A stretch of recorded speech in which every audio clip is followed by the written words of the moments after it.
I'm Teepa Snow. You'll meet some other folks. That's Katie Garvey over there. She's going to be my able assistant. And behind the camera, we have Amanda. Now, what we're going to be doing tonight is we're starting off with the idea of driving issues. And there are a lot of them when it comes to dementia. One of the biggest is, should you stop? When should you stop? Why do you stop? And how do you stop when we get to driving? But then the other one that comes up a lot is, I don't remember that I can't drive. Of course I can drive. And somebody says, well, no, you don't have a license. Of course I have a license. Well, you don't have a car. Of course I have a car. Well, what? And there's that momentary, none of that is true. You're having a really hard time letting go of your reality and my reality no longer match.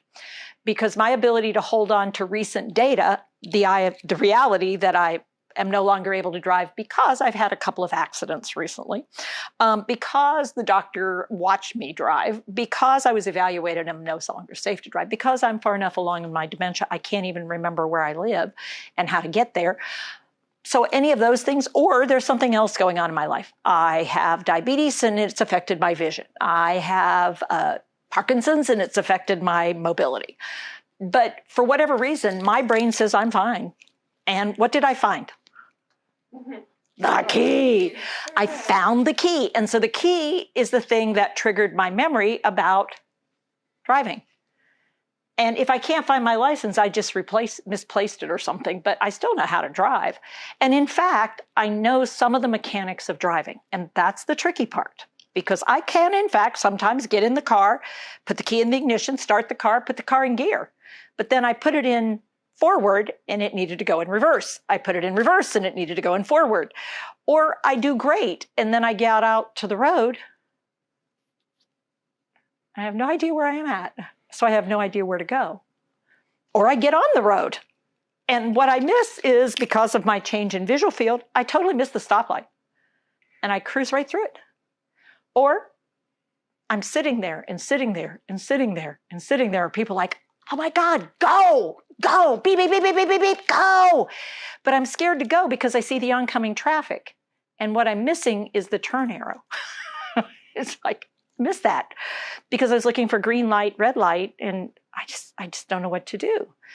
So driving issues are driving issues from the very beginning to the very end. And the more independent and the longer I've driven, more complicated this gets. People who started driving late in life frequently are much more willing to give it up because it was a late learned skill. And it's like, well, so if somebody else wants to drive me, that's fine, because it's just not something I craved. It wasn't an indicator of my independence, of my life, of me being a human being that can go where I want to go, when I want to go, and you're not the boss of me. So who do you think is going to have more trouble in general stopping driving in our current cohort of older adults? Females or males? What do you? No, really. Males. Oh, males have a really hard time stopping because your driving people is one of those indicators of personhood. Yeah. Women drive because they have to go drop the kids off. So this new group that's coming up, the baby boomers, we're going to be a different group. You know, we're really going to be a different group because many of us have driven our whole lives too, and we've been as independent in our driving as males are in their driving. So we're going to see a change in this, and we mostly see it with young onset dementia right now, but we are going to be seeing it more and more. Currently, it's more the older males that keep driving something. So Katie, your job, I'm ready to go. Hey, Teepa. Hey, let's get Katie. going. I'm ready to go. You're ready to go. Yeah, I've got the keys. Oh, the keys. Now, if Katie starts really paying a lot of attention to these keys and trying to do something, what did you notice she wanted to do with the keys? Of course she wanted to take the keys because her brain is going, what? How did she find those keys? How did she get those keys? Because she didn't leave them out visually. Because usually people are getting tuned into, you can't have the keys readily visible, because if you do, I'm going to automatically go to them and be ready to go. But I found them. Mm-hmm. Yeah, you thought you had them somewhere. Mm-hmm. I got them. Okay. So the more she looks at these keys, the more I'm going to hang on to these keys and get very protective of these keys because I get it. I in the very core of my brain, my primitive brain going, she's eyeing those keys too much, I think. And there has been a history of me not allowed to have my keys. So Katie's going to have to try this again and really not even look at the keys because she's giving me cues. Hey, I got the keys. I'm ready to go. Well, hey, Teepa, I'm Katie. Hey, yeah, I know you're Katie. Oh, it's nice to Let's meet get you. going. Let's get going. Yeah. Okay. Come on. All right. Do you know where the car is? You're looking for the car. Yeah, my car. You're looking for your car. Yeah. No, I'm not sure where it is. Okay, so if that is my car right out there and I didn't recognize the car, what did Katie do first? And this is the really hard part for us to learn. What did Katie do when I said, where's my car? You don't quite remember. You're looking for your car. So rather than answer the question, where's my car? Or saying, you don't even know where your car is, Mom. How could you possibly drive? She just simply, oh, you're looking for your car. And she can look around as well. And I say, yeah, I don't see it. New data. So even though I found the keys, I don't recognize my current car. All right. So your car's not here. Tell you what, now what's an alternative? Because what I might actually be telling you is, I don't want to be here anymore. I want to go somewhere. I'm bored with here. There's something we need to go do. So what could you do, Katie? What are you thinking? I'm thinking we could go outside. What could you do, though? I said, I don't see my car. Oh, I could say, wait, well, let's go look and see. You could. Or, my car. You know what? I have my car.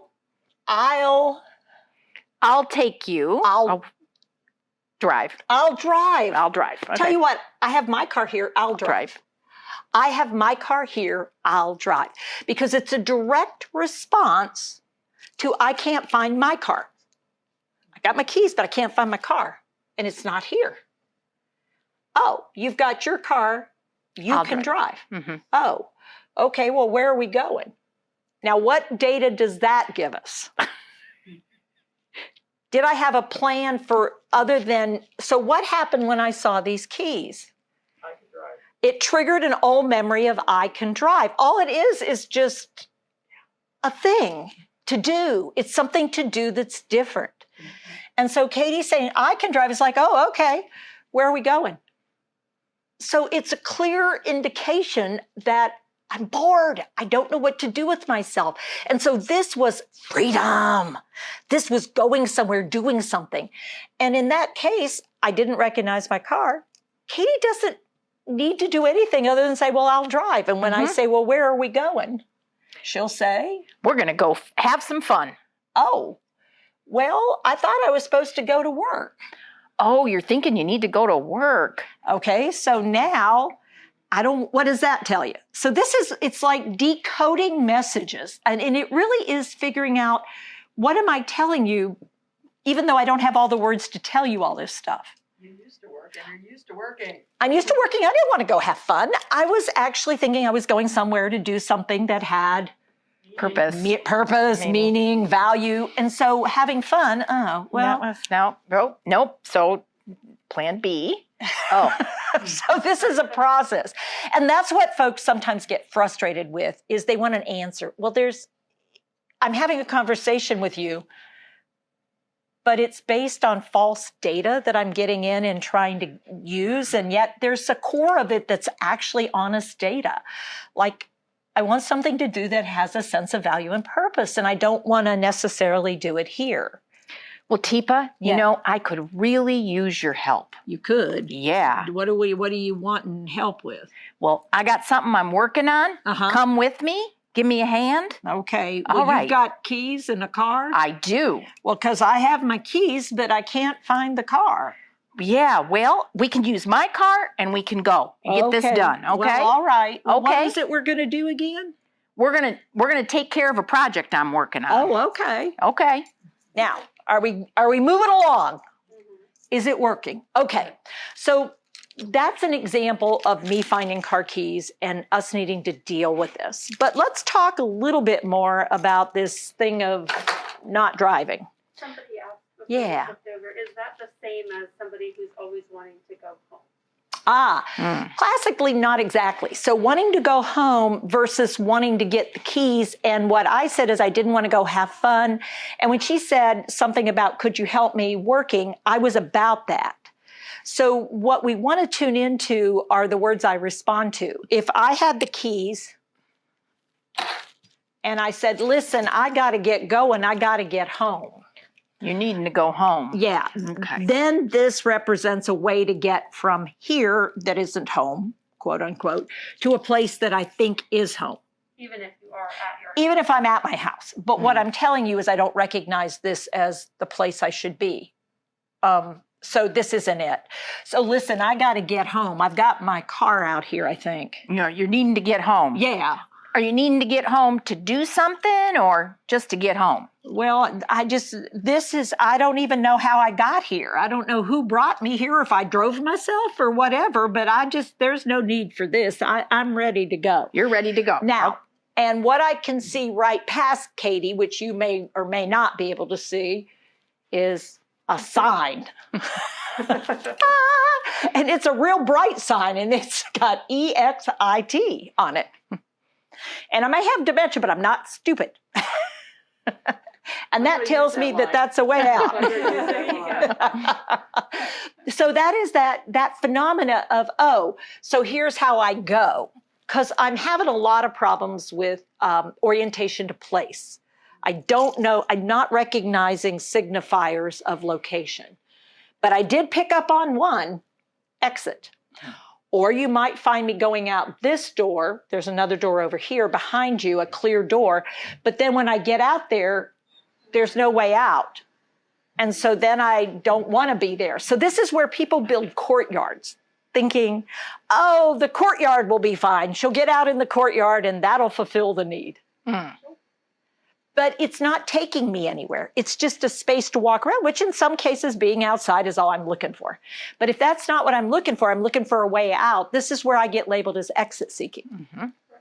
And really what I'm saying is this is not the right place and I need to go do something because this isn't it. This isn't where I belong. And so at this point, Katie's going to be better off going with me than trying to block me at this point. Because I'm not going to be willing to come back again right now because this isn't right. Now, the thing that people don't like is you often have to drive around a little bit and then come back for this to feel like the right thing. And people don't want to do that because they're not feeling the same need to leave as I'm feeling because this is home. They just got home and we've been home and it's 3 a.m. and I don't want to go anywhere. This is ridiculous. And there's that sense of, oh, come on, don't do this again. But in fact, the more you insist this is where I live, this is not, why are you saying this? Let's not even do this. Listen, I've got to get going. If you're not coming, I'm going without you. No, come on, let's go. Fine. Let's go. Such a full of crap. Oh. This is such bullshit. And so my frustration is that I got it, that you don't want to do it. And I'm picking up on your emotions. And people tend to forget that I can pick up on stuff like that, even though I can't pick up on where I am, when I am, who you are to me. But I pick up on whether or not you're happy with me. And if you're not happy with me, fine. I don't want to be with you either. But you're not actually not happy with me. You're frustrated because you're just tired and you don't want to do this again. But that's not what I'm thinking. I'm thinking you don't like me. You don't want to help me. And so I don't want you either. And at this point, better that we go out and move around a little bit and then try coming back than trying to stay here because it's just not going to alleviate the problem. So going home is a little bit different. But if I have keys, I might want to go home rather than go to work or go to the store. And it'll be a variety of things depending on my needs. And it may change depending on the time I think I'm in. So let's talk a little bit about this thing about driving. The thing about driving is it gives us a sense of independence, but it's also, it's a sense of privilege. So we have the skill, and once we get the skill, then we get our license. And the getting the license is sort of a process. But once we get our license, unless you do something wrong or you become incompetent, it's yours. I mean, it's yours. In the society that we have, it's basically how do you keep your license? What do? Renew it. You renew it. How do you renew it? Make sure you can see the sign. They check your eyesight. Yeah. So they make sure you can see the signs, and you have to be able to recognize the signs. So you do have to go in and do that. You have to be able to verbally indicate a knowledge of the rules every so often. And you're not having any major neurological event or seizure for a period of time. Because we do look for seizure activity. People who've had seizures can be very limited in their driving, and they lose their privileges for a period of time. And neurological conditions are one of those things. So occasionally retested on the road if medically indicated, but basically, and the last one there is not getting caught too often doing DUI and not getting caught driving exhausted. Because actually driving exhausted is more dangerous than driving under the influence of alcohol. For injuries and accidents, yeah. So classically, unless something really significant is happening, people keep driving for a long time. But here's the challenge. With dementia, we've got some issues. And one of the issues is, what does the person living with dementia believe about their abilities? And where this becomes a challenge is if they're unaware of their changes. They think they're fine, but they are no longer fine. People who are aware of their change in abilities, they are often the ones that will suddenly come in and say, I got lost and I did not know where I was. And I can't do this anymore. This was too scary. Okay. And they literally turn their keys over. That's only about 20% of everybody. But it does happen in 20% of cases that they are the ones that self-identify, I don't feel safe driving anymore. Because they are very aware of either reaction speeds, inability to make decisions, the inability to keep up with what people are doing outside the vehicle, changes in visual acuity, problems that they're picking up on orientation to place. They sometimes do have to get lost or not know where they are, or find themselves in a traffic situation and being petrified. But frequently, the people with awareness do not have to have an accident to have that happen. People who are unaware of their changes, unfortunately, no matter how many fender benders, little accidents, tickets they get, it's still not frequently making a difference in their perception of their abilities. They believe it's unfair. They believe it just happened this once. They don't remember that it happened. And there's all kinds of possibilities of what's going on. And they use their existing driving habits. So unfortunately, the reality is they can often pass a test at the motor vehicle inspection and the driving evaluation, and then have an accident on the way home and hurt somebody or hurt themselves. So what we know is that there is no cutoff point that is exactly based on what type of dementia or where in your dementia you are.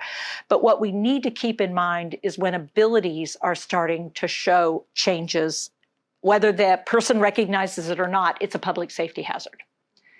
And then the problem is, how do we get this to happen? Because there are people without licenses who are still driving motor vehicles. And it's not always due to dementia. So we also have to deal with the reality that family and friends may or may not be recognizing changes. If you don't drive with the person, you may not know how bad their changes are. If you are driving with the person, the problem for sometimes we have situations where spouses allow people to continue driving because it's the only way they can get where they want to be, because they have issues. And so they allow their partner to drive, becoming the co-pilot, thinking that that's going to work okay. And it does for a while, because sometimes it is just finding your way around. And the other big problem is that medical advisors are not always checking this stuff out in a timely manner and in a thorough manner, so that nobody's really looking at this with great detail. Then finally, the big question is, what are the options going to be? if they don't drive, how are they going to get where they want to go? How are we going to manage this? What are our alternatives?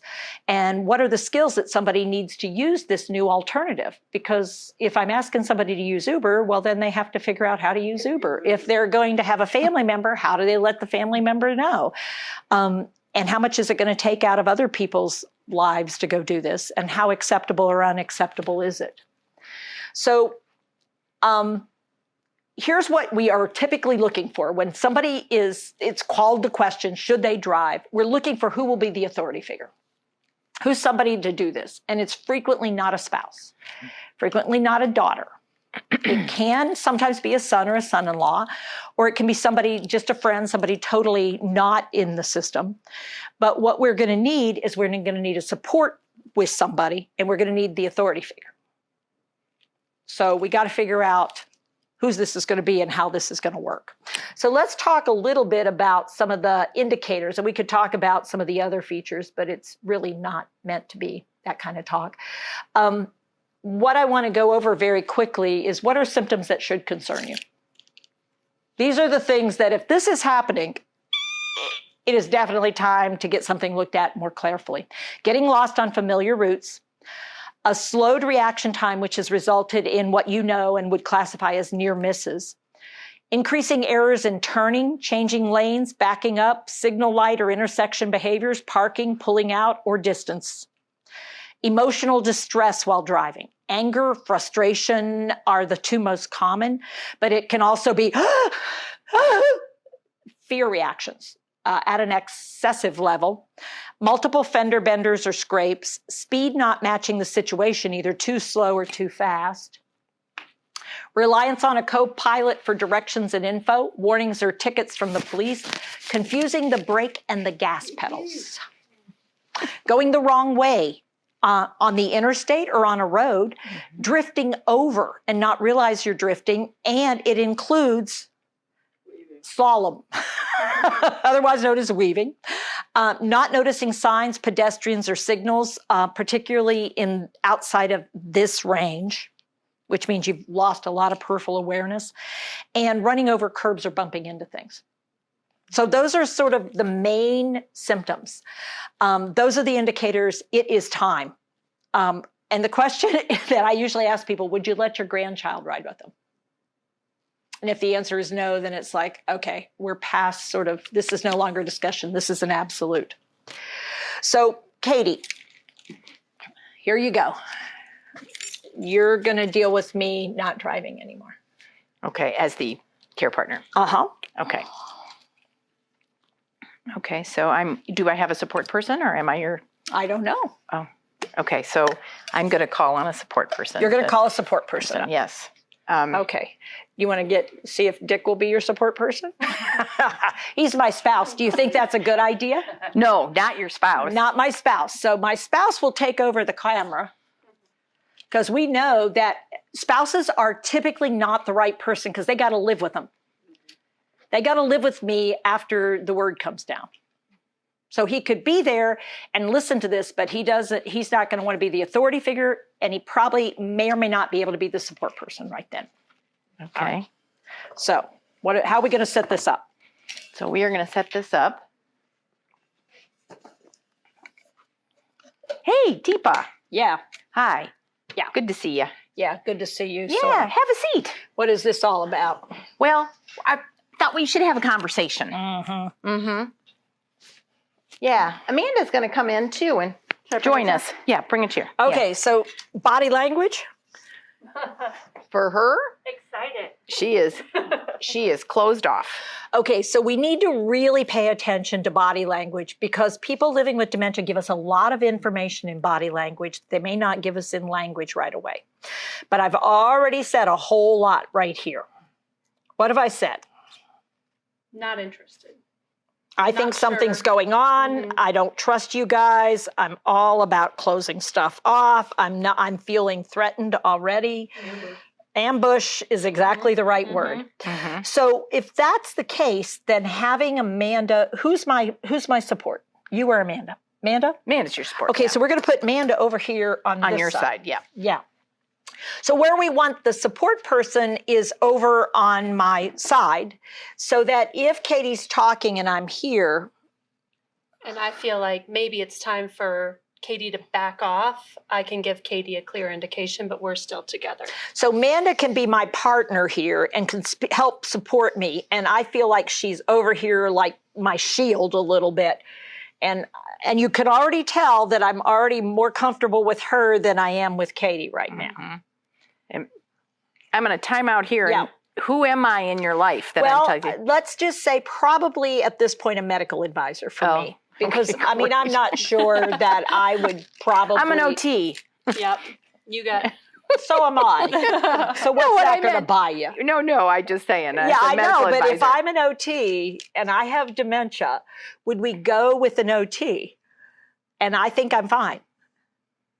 depending on how they frame it, Maybe. if they use your prior knowledge, if they Boy, this gets coax tricky. that out of you. And yeah. what we're trying to get across here, guys, is this is not something to go into lightly, because once you screw this up, this becomes something that people hold on to a long time.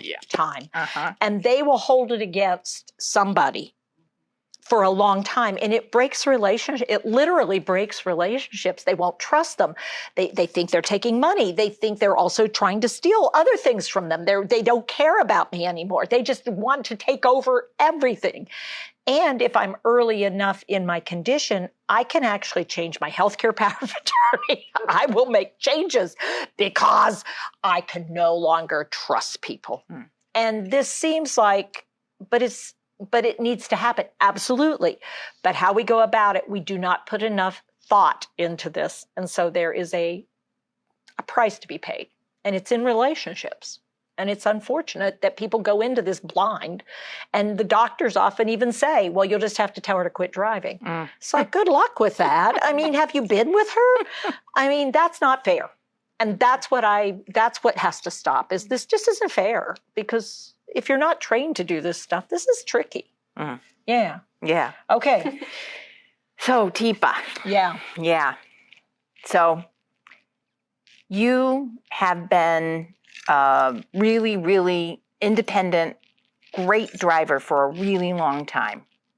Yeah. Yeah, I know. And so this is a really hard conversation, but I think we need to have it. Yeah. Okay, so what was emphasized? This is a really important. So the way she started, you have been a really independent and very good driver for a very long time. We need to reemphasize where we're coming from. And this is a really hard conversation to have, because all those need to be validated over and over for me, because this feels unfair. If I have no awareness of my changes, this is really feeling unfair, like an attack. So it's so important. Now, Katie really leaned in and she really looked serious, which said this is really serious. And I didn't like her, but I'm listening, which is an important feature. Yeah. So, and she needs to say, you're not going to like this one little bit. And you're probably not going to agree with us, but this is where we are. And so it has to be an acknowledgement. There's no point in sugarcoating this. This is going to be okay. This is bullshit. This is not going to be okay. I'm going to hate this. You're not going to want to hear this. This doesn't seem fair, but for right. And this is where the emphasis is going to be, for right now. Given what the results on the driving stuff was, on too many features, you're not going to be able to drive right now. Right now. But it has to hold that right now phenomena, because you can't extinguish all my hope in this moment. If you try to extinguish all my hope, I will fight you tooth and nail. And I'm much more likely to try to sneak. I'm much more likely to try to get, because I'll prove to you that I can still drive. I know I can still drive. This is crap. Just let me show you. I'll take the test again. It's like, it won't matter how many, but it has to be for right now.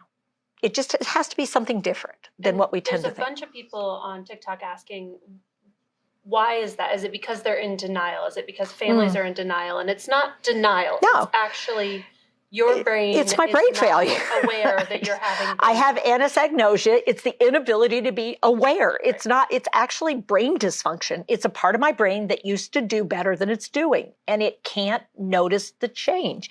It says I am as good at driving now as I've ever been. This is crazy.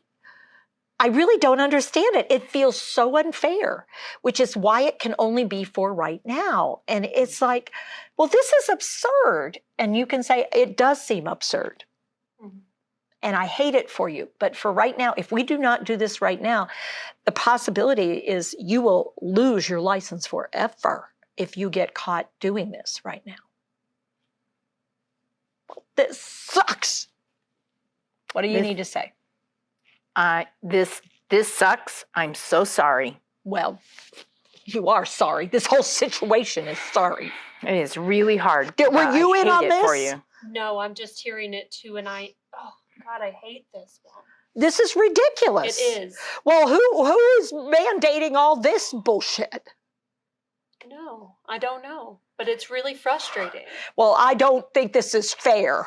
It's not fair. I It's want to not petition for something. I want to talk to somebody who knows what the possibilities are. We want to talk to someone else. We want Yeah, to look at some other options. because this one with the no, not now. Not now. Yeah. And I know you know she's doing what she's required to do. And Well, I that hate too. it. This is crap. Yeah. I know you don't like it, and it's really feels very unfair. Yeah, it does. Yeah. So how long is this going to go on then? Well, Now, what just changed though? mm-hmm. She's bought it. She's good. She's good. I mean, how long is this going to go on then? I'm not sure, Teepa. I don't know how long Well- it's going to go on. It's just for now, because we want to make sure. Well, what do I have to do to drive again? Okay, see, because I'll go back to, I am not stupid. I'll ask questions to see if I can't wiggle around this, if I have enough language. And at this moment, my brain is fired up. Because I am trying everything I can think of to keep this thing that is part of me. And I sort of get that I'm not right now, but I haven't given up totally. Hey, Katie. Yeah. Could we schedule a 2 weeks from now Yeah. so we can check So back 2 in? weeks. We're talking 2 Could weeks. we Absolutely. Is 2 weeks okay? Sure, absolutely. 2 weeks. You're going to check back in 2 weeks. Okay, now you could say, I think it's going to have to be at least 4 weeks. 4 to 6. Okay. 4 to 6. I'm the good cop. I get I to guess be the it- good cop. okay. I'm asking for 4 to 6? My 4 to God. 6 weeks, yeah. That's a long time. Why 4 to 6? Because that's how long it takes a brain to start accepting shifts and changes and forming new synapses. 4 to 6 weeks. So what are we going to hear for the 2 first weeks? Can Katie's you pretty believe awful. that they I took know. my license? I can't. I just don't understand It's why insane. and how many times. A few million. Well, what do you mean I can't drive? Katie said for right now. Well, we who's can't do Katie? it. Yeah, I know. She's that lady that's the one that's always My the brain will problem. be coming and going and really struggling with this huge, what I perceive as a huge, massive loss of independence. and the good news is I'm the bad guy, not her daughter. They are united. So this is not on her shoulders, it's on mine. So she can vent all her frustration at my direction, not at her daughter. So 2 weeks, right? 2 weeks and then 2 weeks is what she said. 4 weeks total. But I thought it was just 2. I thought so too, but they said you have to do it for 4.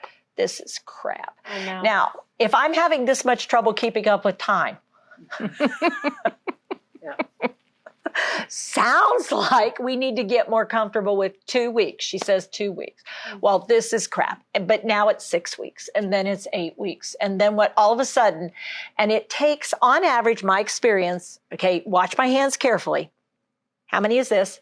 10, 20, 30, 40, 50. 50 repetitions of this intensity for my brain to suddenly say, well, you know, I decided to stop driving. Oh, did you? And you're like, Well, that's good. That is not what you said. Your brain got, glad. what? I gave it up because there were just so many risks involved and the insurance was so high. And your jaw is just, you're like. You mean like this morning when you yelled at me about cooking in the 2 weeks and the thing with the things? No. And your brain is just going, how did this happen? And what we don't quite understand, we really don't know exactly how it happens. Things cannot get into recent memory. They cannot get into recent memory, but suddenly they become long-term memory. And they get changed to fit my belief. And all of a sudden, that's just what happened. And your brain is like truly like. Especially hard stuff that we've been fighting for, oh my God. for a while. It's like how. But the narrative is she's the one who made the choice, not the choice that was made for her. Yeah. So all of a sudden, I'm back in control. So we're going to pause there on that content.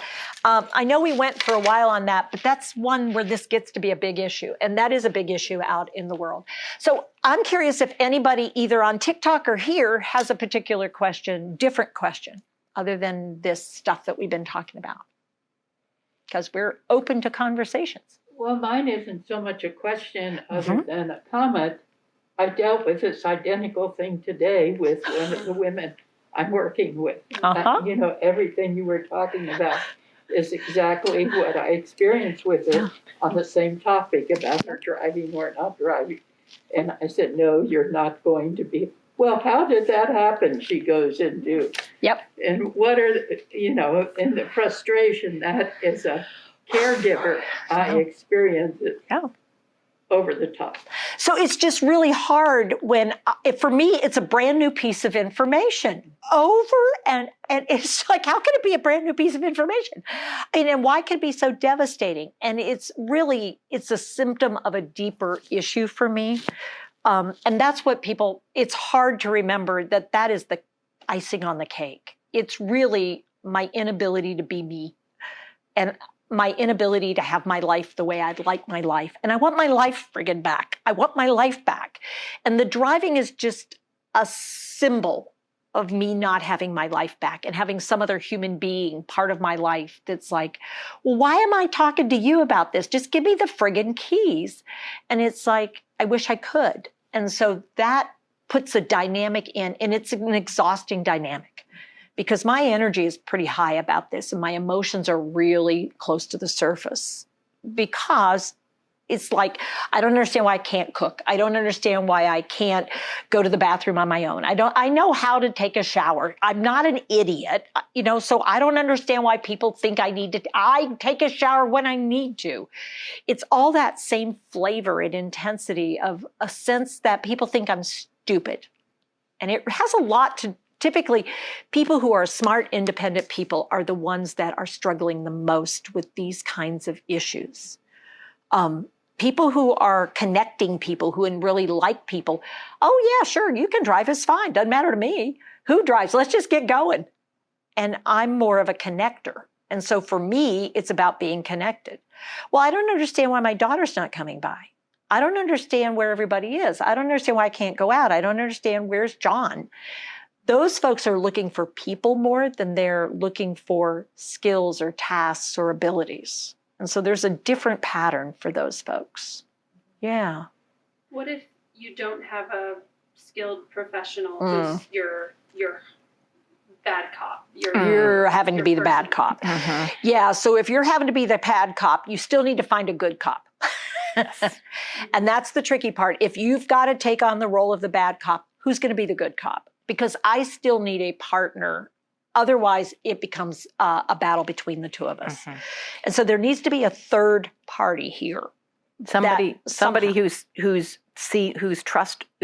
has some sort of relationship and has a high level of trust.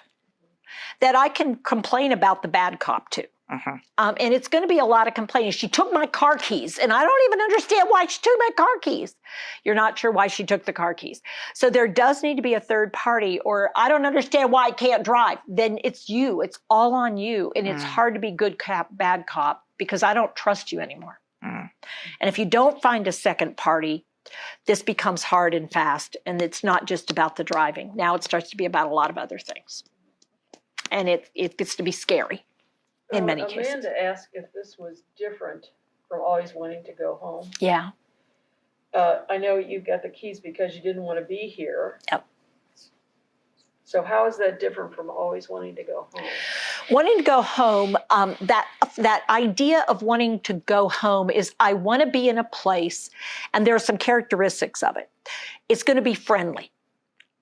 And what I'm telling you is this place doesn't feel as friendly as you think it does to me. It's got to feel familiar. So what I'm saying is when I'm looking around here and what's around here, it is not feeling familiar. Now, when I say that, I may actually be trapped in this moment in another time in my life. When I am 22 and I'm at Duke University, or I'm at UNC by then, I guess. I'm at UNC and I'm in a master's program and I'm training to be an OT and I'm living in an apartment and I don't understand. How did I get here? This isn't right. And so it's not familiar for where I think I'm supposed to be and who I'm supposed to be with and what I'm supposed to be doing. So when I want to go home, none of this is quite right for me right now. Because of where you are. Because of where I am in time, place, and situation. And I really do believe I'm there. And I think if I could get there, then everything would be right. Because the third is function. I've got to know what I'm supposed to do. And I don't know what to do here. And my brain says, well, it's because you're not in the right place. If you were home, you would know how to cook a meal. If you were home, you would know how to go to the bathroom. If you were home, you would know who these people are. And all of that is because I've lost so much of my life here all of a sudden that I don't understand. So if I could just go back there, I would be me again. And then the last one is friendly, familiar, functional, and the last one is forgiving. I don't feel like I'm going to be forgiven for making mistakes here. I don't feel that this is a good place, a safe place. I don't feel like people like me. I think people think I'm stupid. I think people think I'm crazy, and I want to go where I feel forgiven, and that all will be forgiven.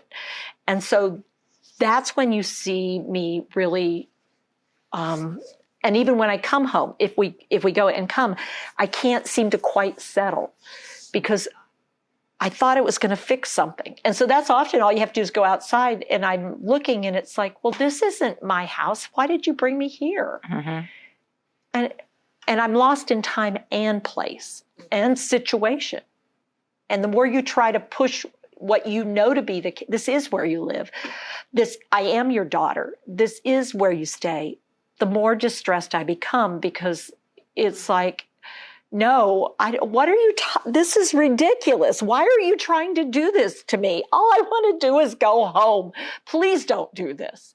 And it becomes a battle because you're trying to get me to see what I can't see, experience what I So just... putting familiar things in the home is not going to do it. It doesn't typically do it for me. Instead, engaging with you throughout the day and giving you value and purpose, or things that get you in different energies. Yeah, different energy. Or the other thing to recognize is that sometimes the hippocampus, which is what is so damaged in me, does three things. It helps me learn and remember. That part's broken.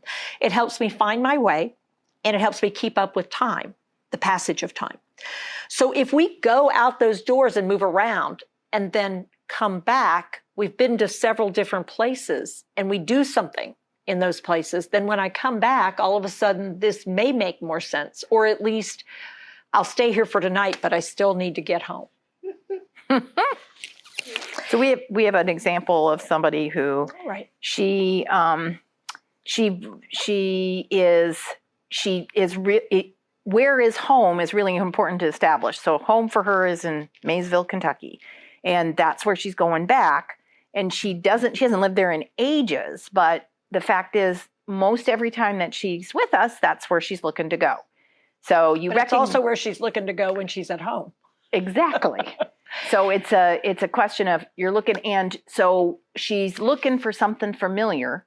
And so our response to that is to make her feel to be friendly, to make her feel needed and wanted and helpful here. And she is very helpful. You guys do a little role play of that? Yeah. What that might look like? Oh, do you want me to be our friend? Okay, so you can Okay. and so you'll come find me. Yeah.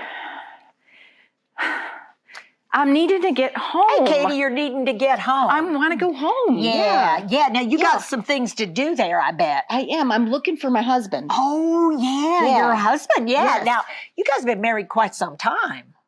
Yeah, long Yeah, time. Long time. Yeah. Now, do you need to ask him something, or were you just wanting to be with him? He's You're supposed to missing. come pick me up, and I don't know that he knows where I am. Oh, he's not. Oh, yeah. No, that's not okay. Okay. Well, I believe we do have we have that with him. But you know what? Let's go double check. Okay. Let's go double check that we've Okay. got this down, that he knows where you're going to be. Okay. Okay. Let's see. Sure enough, it says right here, yep, he knows you're here. He knows. He He's gonna knows be you're to here. get He me? is going to be here to get you. He's not going to leave me here. No, ma'am. No, man. I Okay. know that they're going to come and help you get back home. Okay. Oh, Okay. hey, listen. Can you do me a big favor? I don't know. Let me show you what I need. Something in the kitchen. Okay. As long as I don't have to cook. No, ma'am. Okay. Not cooking, but I could use your help finding some things in the cabinet. Okay. All right. Okay. How many times a day do you have to do About once an hour for about more than that. every half hour? I know. Every 15 minutes. Yeah. It's about every 15 minutes because that's her cycle. She will engage for a short window of time. Every now and then we can catch her and she stays longer. 15 is probably the longest I've seen her Yes, actively yes. engage in anything. And then we go through our routine and then we can get her back to do some things. And sometimes she's just tired and we can get her warm and comfortable and put her in a recliner and have her sort of covered up, and we give her a back rub and a foot massage or a hand massage, and she'll drift off for a little bit. And sometimes though, that's probably the longest, about a half hour, 45 minutes. She was just so tired. Because I think she's up about 4 a.m. Yeah. most mornings. So she's up early because it's not right and she's got to go home. And she is someone who has eloped and has gotten out a couple times of the house in an unexpected way. And that scared everybody. Yeah. Yeah. So One last question. one last question. How do you deliver the news about somebody who has passed? Oh. Oh. Or should you? Or should you? Okay, so it's, Sort of follow. yeah, so the question is, how far along in dementia, how involved is the person that you're going to be delivering the message? So it's one thing if I say, where's John? I haven't seen him in a while. So the answer is you're wanting to know where John is. Yeah. Tell me a little bit about the last time you saw John, how was he doing? Because I want to establish, what does this person know about John's status before I start sort of launching into sort of what's going on with John. And she says, well, he was not doing well. I think he was in the hospital or something. Oh, so he was in the hospital last you heard. Yeah. So things did not work out the way everybody hoped. Everybody I know had hoped that he would get better. Unfortunately, that didn't happen. So with people, I always allow them at least one opportunity to know that somebody they really love and care about, somebody that they've had a relationship, is no longer available. Because I do not believe it's okay to not share. If somebody is saying they knew they were not well, and I will say, well, I know everybody hoped it would get better, but unfortunately it didn't. And they go, oh, he died? I hate that. You know, he's been one of my best, you know, he's my husband. Now it's like, wow, that was new news. And it could be, it's really is truly the very first time they've heard this. And if it is the first time, people deserve a right to grieve. Yeah, that is really hard to lose somebody you love. Now, let me ask you something. You know, and if they're crying, I'll use lots of comfort measures. If, however, they say, well, what happened to him? How did he die? Then that expresses more curiosity. You're wanting to know what happened. Well, I think he had a heart problem. And I think, you know, and go ahead and say some things because they're obviously curious about what happened. And it's not so much an emotional distress, it is a cognitive distress. They want to know something about somebody who's missing in their life. And they go, oh, well, I wish somebody had said something. I am so sorry. Yeah, somebody should have said something. I apologize for that. Do you want to send a sympathy card, or do you want to send something, or do you want to say something, or should we write a letter? Those are some possibilities of things to do. Now, if after we do it the first time they grieve a lot, then we aren't going to go down this road again. Because what it says is they can't hold on to the grief. And so we just experience it over and over and over. And once I've done it and we've done the grieving, then what we'll work on is how do we make this be more about what are they missing about the human being that they're missing, because they're missing something. So let's go from what it is they're seeking. And what they're seeking is connection. What they're seeking is comfort. What they're seeking is familiarity, that kind of stuff. So that's a little bit different. And so, Katie, you want to try one of those? Sure. Do you want me to? Yeah. Be the... Either way. Do you want to be the person living with? Or I'll be the person living with. Okay. All right. Hey, I'm looking for my husband. Oh, hey, Katie.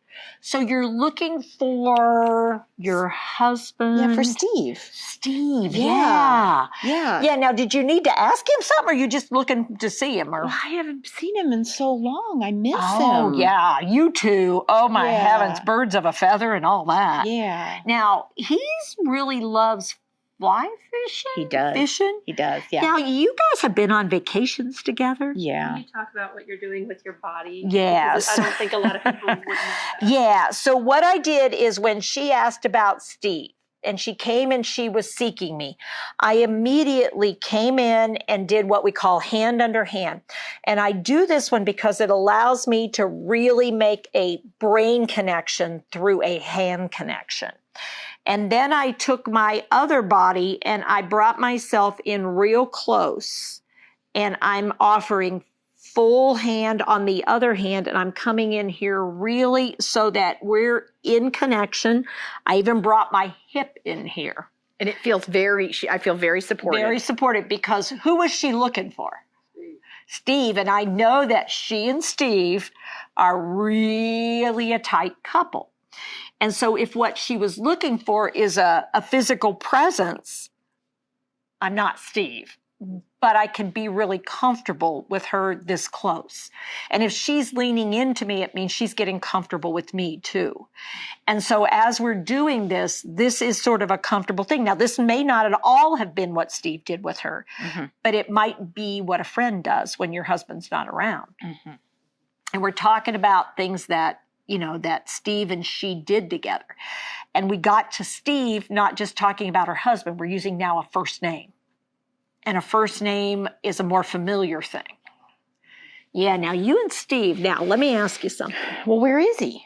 You're wanting to know where he is. Yeah. Well, he sure isn't where you want him to be No, right now, is he? no. Oh, you know what? Now, something I know about Steve, a hunter. Yeah, he is. And he really loves to cure his own meat? He does, yeah. Yeah, he does a good job, but I bet that takes a lot of time, huh? Yeah, it does. And He now makes a big mess of the kitchen, too. Oh, does he? Now, I understand that he takes over the garage, too. There is no garage. There is no garage. Yeah. So you have a car, but you don't get to put the car in the garage. No, I don't. But No. I need to see him. You're I needing need to see him. You're really missing him. I am. Yeah. I am. And Where I'm a is he? poor substitute. Where is he? You're wanting to know where he is. Yeah. Yeah, because you're thinking he should be here. He should be and here. he is not here. Yeah. Yeah, now, did you need something from him, or are you just really I missing just him? really miss Yeah. him. He's a really amazing guy. Yeah. I don't blame you. Yeah. You know, when he goes off with the dogs and he goes hunting, or he's out doing the field trials and stuff, that's a lot of time when you don't have him around. I don't. I miss him. Yeah, I bet you do. So is he at a field trial or something Well, else? I'm not sure it's a field trial, but I know he can't be here right now. Hmm. Yeah, and I know that's... Talk about that phrase, just like with driving. Yeah, he can't be here. there right now. I know he can't be here right now. Mm. Yeah, and you're really missing him. Yeah. Now I've added in movement and rhythm and rocking, because I'm really trying to get her okay with me, because she's really saying, I miss him, I miss. There's a lot of missing. Mm-hmm. And I've got to figure out how to fill that void because he ain't coming back. Mm-hmm. And I didn't lie when she said field trial. I didn't say, well, I'm not sure that's where he's at, but he can't be here right now. And you're really wanting him here right now. Mm-hmm. Hey, Katie, Yeah. I know I'm not Steve. No. I know. Don't look a thing like him. No. But I sure would appreciate you coming with me for a few minutes. I'm wondering if you could maybe look at something for me. Okay. Yeah, I trust your judgment on this Okay. because I got to get out of this place. Where we are might be the trigger for needing Steve. Mm-hmm. I also need to get her doing something because not doing something might be a need for Steve because Steve is the one that will get her doing something even if she doesn't know what to do. Steve will get her doing stuff because he does all kinds of stuff. And when Katie's around, I'm willing to bet that Katie gets shanghaied into doing a whole lot of stuff. And Katie doesn't know what to do with herself right now. And she is missing Steve. But I can't give her Steve. We can talk about Steve, but I can't give her Steve. So I've got to figure out something else, some place to go, something to do, and it's got to be with me. And it's got to be this level of intensity or she's not going to buy it. Because she really does want her intimate person. So I've got to be sort of intimate with her. Not in a sexual way, but in a emotional way. Because she's really missing him. And she has it, if you notice, look at the knuckles. I mean, she's still really holding on to me because that represents at least I'm somebody who knows Steve and am doing that. And so that comfort, I'm offering her comfort. And when I do that, now she's going to cling on me. So I got to be ready for it. Because that's the other part, is she's now going to start seeing me like Steve. So I become her Steve right now. Her person. And she met my emotional intensity. Like this is not something that you're going to be able to say, oh, he can't come right now and keep walking down the hall. If it's in a residential care setting, you have to meet this head on and get me in a place where the intensity lowers. And that's going to take some time. And repeats. Because if she's not comfortable, she's always going to want Steve. And if she's bored, she's always going to want Steve. And if she doesn't know what to do, she's going to look for Steve. So that Steve becomes this thing about he was her. And for many people who are moving into a new care situation, Steve was her alternate brain. And that's what we forget, is Steve was that for a good long while in care prior to someone else getting involved. And so it's not just that Steve was her husband. He was also her other brain part during this dementia. Instance, he's still alive. Yeah. Well, it could be. I was be somebody playing dead. it at that he was dead, and this He is who can't I'm come. looking for. But it could be he's at work and he's not going to be coming in, or he lives across the country and they are divorced. That's the other tricky thing. Is life circumstances happen and she's forgotten all that. In residential care, we often would have people looking for their parents who were, and they were 80. Their mom and dad were not there, but that was again. Yeah. So when you're not feeling well, when you want comfort, who's your compass? Mom. So yeah, and yeah. Yep. So. All right. Well, it has been a good solid hour. Thank you guys for coming and hanging in. Thank you two for coming. Thanks for participating. Thanks for maybe learning something, bringing something away from the situation. And thanks for being part of the world for people living with dementia. So thanks all. Thanks. Yeah. Hi, I'm Teepa Snow, and you just found our YouTube channel and watched one of our videos. I'm the owner and founder of Positive Approach to Care. Thanks for watching. And if you liked, if you have a comment about, or you would, please share it with people you know. Oh, and if you haven't yet done it, consider subscribing. We'll let you know when the next new video comes out. And you might want to visit our website, www.teepasnow.com, where you'll find other resources as well. See you there.